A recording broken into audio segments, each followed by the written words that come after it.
నమస్తే welcome to my channel Priya's voice.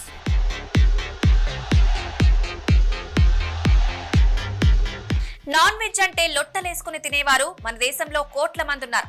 కొందరు వారానికి ఒకసారి మాత్రమే తినడానికి ఇష్టపడితే మరికొందరు 3-4 సార్లు కూడా తినేవారున్నారు. మాంసాహారంలో ప్రోటీన్లు, విటమిన్ల వంటి పోషకాలు మెండుగా ఉంటాయి. అయితే భారతదేశం ప్రపంచంలోనే ఎక్కువ మంది శాకాహారులు ఉన్న దేశం. అయినప్పటికీ నాన్ వెజిటేరియన్ ఆహారాన్ని ఇష్టపడే వారి సంఖ్య కూడా చాలా ఎక్కువ. 2015-16లో నిర్వహించిన నేషనల్ ఫ్యామిలీ హెల్త్ సర్వే ప్రకారం వారానికి 78% మహిళలు, 70% పురుషులు చేపలు, చికెన్ లేదా మాంసాహారం తింటున్నారట.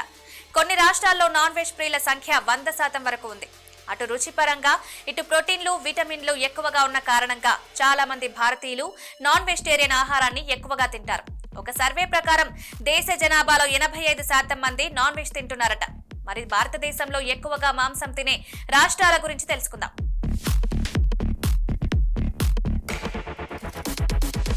టాప్ ప్లేస్ లో నాగాలాండ్ ఉంది. నాన్ వెజిటేరియన్ ఆహారం ఎక్కువగా తినే రాష్ట్రాల్లో నాగాలాండ్ మొదటి స్థానంలో ఉంది. ఇక్కడ 99.8% మంది మాంసాహారం తింటారు.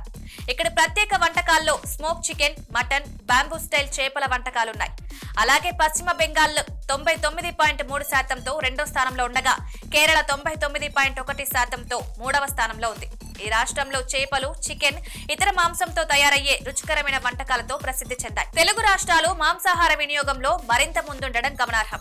ఆంధ్రప్రదేశ్ 98.25% జనాభాతో నాన్ వెజిటేరియన్ ఆహారాన్ని ఎక్కువగా తినే రాష్ట్రాల్లో 4వ స్థానంలో ఉంది.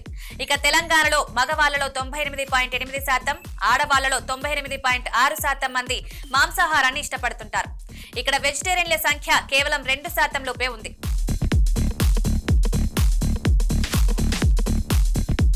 ఇతర రాష్ట్రాల వివరాలు చూస్తే తమిళనాడు 97.65% జనాభాతో నాన్ వెజిటేరియన్ ఆహారాన్ని ఎక్కువగా ఇష్టపడే రాష్ట్రాల్లో ఒకటి. ఒడిశాలో 97.35% మంది సముద్ర ఆహారం, ఇతర మాంసాహార వంటకాలను ఇష్టపడతారు. అయితే పంజాబ్ లో నాన్ వెజిటేరియన్ వినియోగం తక్కువగా ఉంది. అక్కడ నెలకు సగటున 205 గ్రాముల చికెన్, 3 గుడ్లను మాత్రమే తీసుకుంటారు. ఇది ఈశాన్య, దక్షిణ భారత రాష్ట్రాలతో పోలిస్తే చాలా తక్కువ.